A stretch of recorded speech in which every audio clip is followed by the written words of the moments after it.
یہ اتنا پر اعتماد آدمی کون ہے یہ؟ سلیمان شاہ کا بیٹا ارطغرل جنگ میں بہت ماہر ہے۔ یہاں مردہ جانوروں کی 2 کھالیں بیچنے آیا ہے۔ لیکن مجھے لگتا ہے کہ اس کی آنکھیں کسی اور چیز کی تلاش میں ہیں۔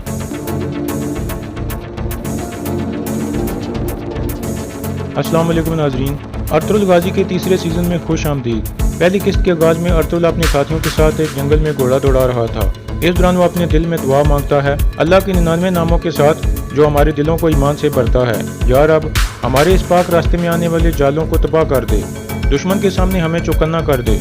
یا رب، ہماری تلواروں کو ذوالفقار جیسا بنا دے اور ہمارے دلوں کو حضرت علی کے دل جیسا بہادر بنا دے۔ ہم صرف آپ کے آگے جھکتے ہیں اور مدد مانگتے ہیں، ہمیں اکیلا مت چھوڑنا میرے اللہ۔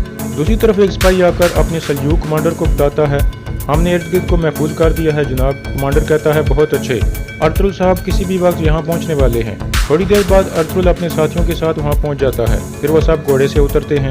ارطغرل سیدھا کمانڈر کے پاس جاتا ہے اور اسے گلے ملتا ہے، پھر ارطغرل اور اس کے ساتھی کمانڈر کے پاس بیٹھ جاتے ہیں۔ کمانڈر کہتا ہے ہمارے سلطان نے آپ کو سلام بھیجا ہے، وہ آپ کی خدمات سے بہت خوش ہیں۔ ارطغرل کہتا ہے میں نے سنا ہے کہ وہ کوپل سلطان کا نیا وزیر بن گیا ہے۔ کمانڈر کہتا ہے بعض دفعہ گندے لوگ گندے کاموں کے لیے درکار ہوتے ہیں۔ ارطغرل کہتا ہے ریاست کو ہر وقت صاف ہونا چاہیے تاکہ کہیں ایک دن ہم اس کی گندگی میں گر کر ڈوب نہ جائیں۔ کمانڈر کہتا ہے بلا شبہ ہمارے سلطان کے پاس کوئی منصوبہ ہوگا۔ ارطغرل کہتا ہے مجھے بھی یہی امید ہے۔ پھر کمانڈر کہتا ہے سلطان نے آپ کو ایک نئی ذمہ داری دی ہے، آپ کارا جیسر کے علاقے کو فتح کرو گے۔ یہ علاقہ بہت اہم ہے، اگر ہم اس علاقے کو فتح کر لیں تو ہم بیزانتین کی ساری زمینوں کو قسطنطنیہ میں شامل کر سکتے ہیں۔ ارطغرل کہتا ہے ہم نے غداروں سے چھٹکارا حاصل کر لیا ہے، اب نئے علاقے فتح کرنے کا وقت ہے، اللہ کی مدد سے ہم اپنی پوری کوشش کریں گے۔ کمانڈر کہتا ہے ہم یہ کام کسی کو خبردار کیے بغیر کریں گے، آپ کو وہاں بہت کمزور دکھنا ہوگا تاکہ کسی کو کوئی خطرہ محسوس نہ ہو۔ ارطغرل کہتا ہے ہم ایک کمزور بھیڑ کی طرح دکھنے کا کام اچھے سے کر لیں گے۔ کمانڈر کہتا ہے بہت اچھے، ہمیں قسطنطنیہ کے اندر سے خبر ملی ہے کہ صلیبی نئے حملے کے لیے تیار ہو رہے ہیں اور وہ ہمیں ان زمینوں سے نکالنا چاہتے ہیں۔ ارطغرل کہتا ہے اور ہم ان زمینوں کو اپنا وطن بنانا چاہتے ہیں۔ کمانڈر کہتا ہے اس دفعہ کچھ مختلف ہے ارطغرل صاحب، ہمارے تمام دشمن اکٹھے ہو گئے ہیں اور اپنی پوری طاقت سے ہمارے اوپر حملہ آور ہونا چاہتے ہیں۔ ارطغرل کہتا ہے تو پھر ہم ترک اپنے خون کے آخری قطرے تک اپنے ملک کی حفاظت کریں گے، ہم بہت جلد حرکت میں آ کر ان کے حملے کو ناکام کر دیں گے۔ کمانڈر کہتا ہے بہت اچھے، ہم بھی یہی چاہتے ہیں، دفاع دشمن کے علاقے سے شروع ہوتا ہے ورنہ ہم اپنا وطن کھو سکتے ہیں۔ اب میری بات غور سے سنیں، قسطنطنیہ میں موجود سلطان کا ایک جاسوس آپ کو ایک نام بتائے گا، یہ نام صلیبیوں کے جاسوس کا ہے، اس کا مقصد ہماری زمینوں پر صلیبیوں کے لیے راہ ہموار کرنا ہے۔ ارطغرل کہتا ہے جب تک ہم اس جاسوس کو ختم نہ کر دیں ہم کارا جیسر کو فتح نہیں کر سکتے۔ سلطان کا آدمی مجھے کہاں ملے گا؟ عین اس وقت ایک تیر آتا ہے جو سیدھا اس کمانڈر کے سینے میں لگتا ہے۔ صلیبیوں نے حملہ کر دیا تھا، ایک سلجوق سپاہی کے علاوہ تمام سلجوق مارے جاتے ہیں اور وہ سپاہی ایک طرف بھاگ جاتا ہے۔ ارطغرل اس کمانڈر سے جاسوس کے بارے میں پوچھتا ہے، کمانڈر مرتے مرتے بتاتا ہے کہ وہ ہنلی بازار میں آئے گا۔ پھر ارطغرل سلجوق سپاہی کو بھاگتے ہوئے دیکھ کر دوندار کو کہتا ہے اس غدار کو پکڑو۔ دوندار فوراً اس کے پیچھے بھاگتا ہے۔ ارطغرل اور اس کے ساتھی اپنی تلواریں نکال لیتے ہیں اور صلیبیوں کو مارنا شروع کر دیتے ہیں۔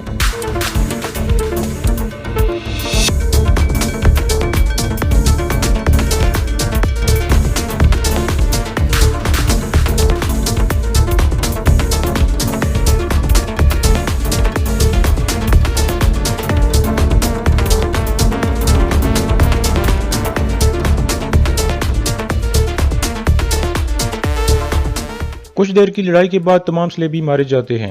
دوسری طرف غدار سلجوق سپاہی بھاگ رہا تھا اور دوندار اس کا پیچھا کر رہا تھا۔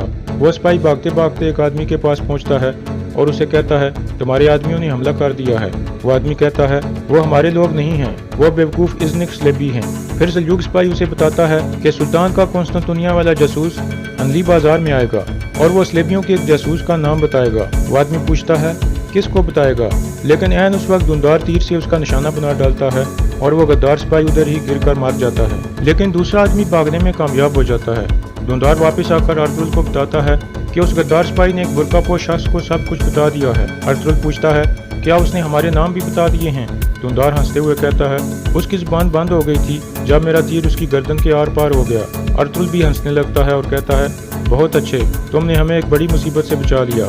ترگت کہتا ہے ہمارے 2 الگ دشمن ہیں، پہلا وہ جس کو دیکھا جا سکتا ہے اور دوسرے نہ دکھائی دینے والے حرام زادے۔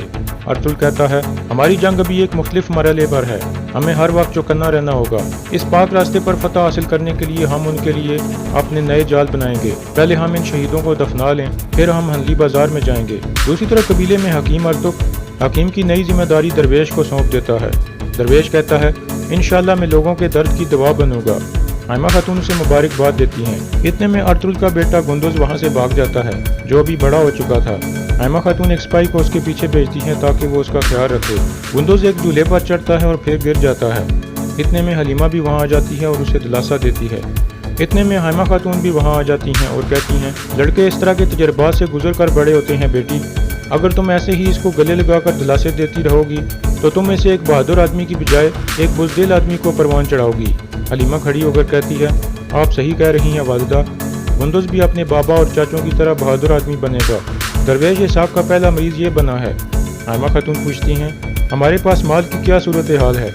حلیمہ کہتی ہے اگر ارطغرل آج خالی ہاتھ واپس آئے تو ہمارے لیے مشکلات بڑھ جائیں گی۔ اس کے بعد حلیمہ قبیلے کے لوگوں میں آٹا تقسیم کرنا شروع کرتی ہے اور انہیں ایک قطار میں لگنے کو کہتی ہے۔ وہ ایک عورت کے برتن میں کچھ آٹا ڈالتی ہے اور کہتی ہے اب اگلے کی باری ہے۔ یہ سن کر وہ عورت کہتی ہے اتنے تھوڑے آٹے سے ہم کیسے گزارا کریں گے؟ حلیمہ کہتی ہے تھوڑا صبر کرو باجی۔ پھر ایک اور عورت بول پڑتی ہے اور کہتی ہے اور ہم کتنا صبر کریں، کتنے مہینوں سے ہم صبر کر رہے ہیں لیکن ابھی بھی ہمیں ایک برتن میں آٹا مل رہا ہے۔ ہمارے جانور ضائع ہو گئے ہیں اور پہاڑوں میں شکار کے لیے کچھ بھی نہیں ہے، ہم بھوکے ہو گئے ہیں۔ اس کے بعد باقی سب لوگ بھی شور مچا دیتے ہیں اور کہتے ہیں ہم کہاں سے اپنی روٹی تلاش کریں۔ کچھ دیر سننے کے بعد حلیمہ آگے آتی ہے اور کہتی ہے ارطغرل نے آپ سے یہ وعدہ نہیں کیا تھا کہ آپ کو کانٹوں کے بغیر پھول دیے جائیں گے؟ انہوں نے کہا تھا کہ ہمارا راستہ مشکل ہے، اب تم لوگوں کو کیا ہو گیا ہے؟ پھر بانو جزی غصے سے بول پڑتی ہے اور کہتی ہے یہ ارطغرل صاحب کا ہی راستہ ہے جس کی وجہ سے ہم اس صورتحال میں ہیں۔ اب مجھے بتاؤ کون سا شخص ہے جس نے بھوکا رہنے کے لیے قبیلہ چھوڑا تھا؟ حلیمہ کہتی ہے دوان الپ نے بغیر کسی ہچکچاہٹ کے ارطغرل کے لیے اپنی جان دے دی اور تم یہاں اس طرح کی باتیں کر رہی ہو۔ اپنی حد میں رہو بانو جزک، ہمارے پاس یہی مال بچا ہے، تم چیزوں کو ایسے مت بڑھاؤ تاکہ ہم سکون سے کھا سکیں، جن کو اعتراض ہے وہ جا سکتے ہیں۔ پھر بانو جزک وہاں سے چلی جاتی ہے اور حلیمہ دوبارہ لوگوں کو آٹا بانٹنے لگتی ہے۔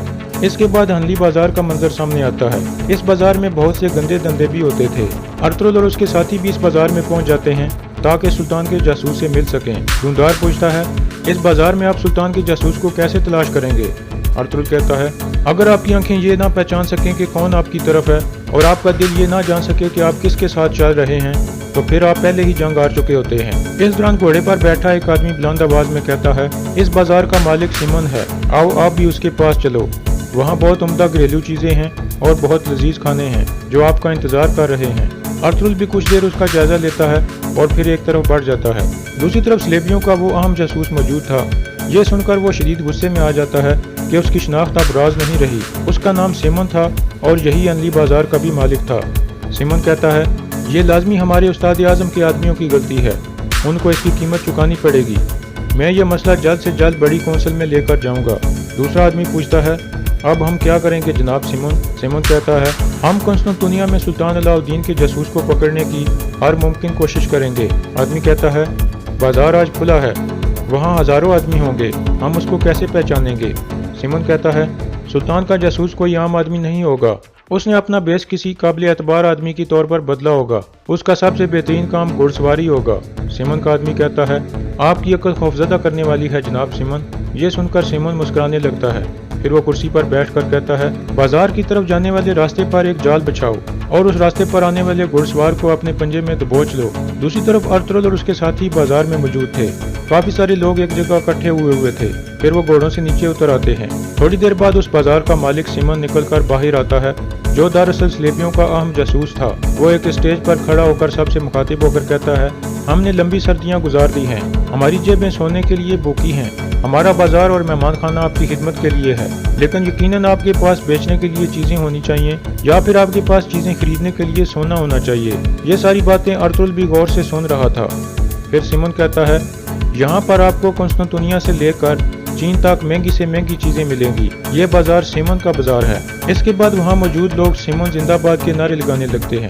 پھر سیمن کہتا ہے میری بہن ماریا نے آپ سب کے لیے ایک بہت بڑی دعوت کا انتظام کیا ہے، آپ سب اس میں شمولیت کریں۔ اتنے میں ارطغرل کے پاس دو آدمی آتے ہیں۔ ایک آدمی کہتا ہے کائی قبیلے کے ارطغرل صاحب تو آپ بازاروں میں جاتے ہیں، ارطغرل کہتا ہے جاویدار قبیلے سے اورال صاحب، میں نے سنا ہے کہ بازاروں میں بہادر آدمی دیکھنے کو ملتے ہیں، اس لیے ہم یہاں آئے ہیں۔ اورال کہتا ہے کہ آپ صرف یہ جانوروں کی کھالیں بیچنے یہاں آئے ہو؟ اس بازار کی دنیا کو سمجھنے کی کوشش کرو ارطغرل صاحب، لوگ یہاں ٹنوں کے حساب سے چیزیں لے کر آتے ہیں، چین سے لے کر ہندوستان تک، اور آپ یہاں 2 مردہ جانوروں کی کھالیں بیچنے آئے ہو؟ اس آدمی کی طرف دیکھو، یہ ہر روز اتنی دولت کماتا ہے جس کا آپ اندازہ بھی نہیں کر سکتے۔ جانتے ہو کیوں؟ کیونکہ یہ آدمی اپنا دماغ تلوار کی بجائے کام پر لگاتا ہے۔ لیکن محتاط رہنا، یہ کھالیں مفت میں ہی نہ بیچ دینا، اور قبیلے میں خالی ہاتھ واپس مت جانا۔ ارطغرل کہتا ہے اورال صاحب، میں نے بہت سے ایسے آدمی دیکھے ہیں جو میری تلوار کے نیچے اپنا سارا سونا دینے کے لیے بھی تیار تھے، لیکن میں نے آج تک ایسا بہادر نہیں دیکھا جو سونے کے بدلے اپنی تلوار دے دے۔ اورال کہتا ہے ان لوگوں کو دیکھو، یہ تلواروں اور جنگوں کے پیچھے نہیں بھاگ رہے۔ اب میں چلتا ہوں، لیکن جو میں نے کہا ہے وہ مت بھولنا اور محتاط رہنا۔ یہ کہہ کر اورال چلا جاتا ہے۔ دوسری طرف سمن کے آدمی ایک جگہ گھات لگا کر بیٹھے تھے تاکہ سلطان کے جاسوس کو پکڑ سکیں۔ سمن نے انہیں بتایا تھا کہ وہ جاسوس سلیبیوں کے بیس میں ہوگا، اس لیے جب ایک گھڑ سوار سلیبیوں کے بیس میں وہاں سے گزرتا ہے تو وہ اسے گرا لیتے ہیں اور گرفتار کر لیتے ہیں۔ سمن کا آدمی کہتا ہے اس کے ہاتھ اور منہ اچھی طرح باندھ دو، ہمیں یہ زندہ چاہیے۔ دوسری طرف بازار میں دھندار ایک جگہ پہنچ کر کہتا ہے کھالیں بیچنے کے لیے یہ جگہ مجھے اچھی لگ رہی ہے۔ ارطغرل بامسی کو کہتا ہے کھالیں یہاں پر لگا دو۔ پھر ارطغرل کہتا ہے میں ارد گرد کا جائزہ لینے جا رہا ہوں، ترگت تم گندم بیچنے والے تاجروں کو ڈھونڈو، اور دھندار یہ جگہ اب تمہارے حوالے ہے۔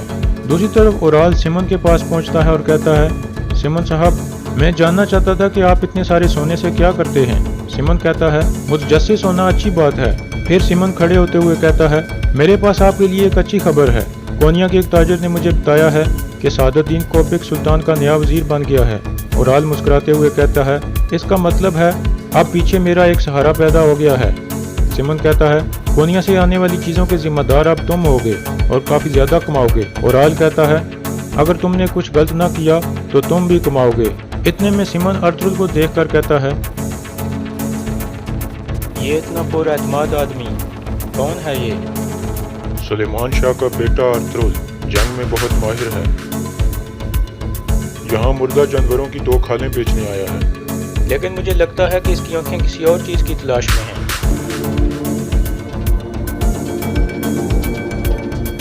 اس کے بعد ارطغرل دوسری طرف چلا جاتا ہے اور ادھر ادھر دیکھنے لگتا ہے۔ پھر وہ دل میں دعا مانگتا ہے یار اب میری مدد فرما، مجھے وہ آدمی دکھا دے جو سلطان نے بھیجا ہے۔ اتنے میں سمن کے آدمی ایک بند ڈبے میں اس آدمی کو لے کر جا رہے تھے جس کو انہوں نے گھوڑے سے گرا کر پکڑا تھا۔ وہ آدمی اندر سے ارطغرل کو دیکھ لیتا ہے لیکن وہ بول نہیں سکتا تھا کیونکہ اس کا منہ بندھا ہوا تھا۔ ارطغرل بھی غور سے ڈبے کی طرف دیکھتا ہے۔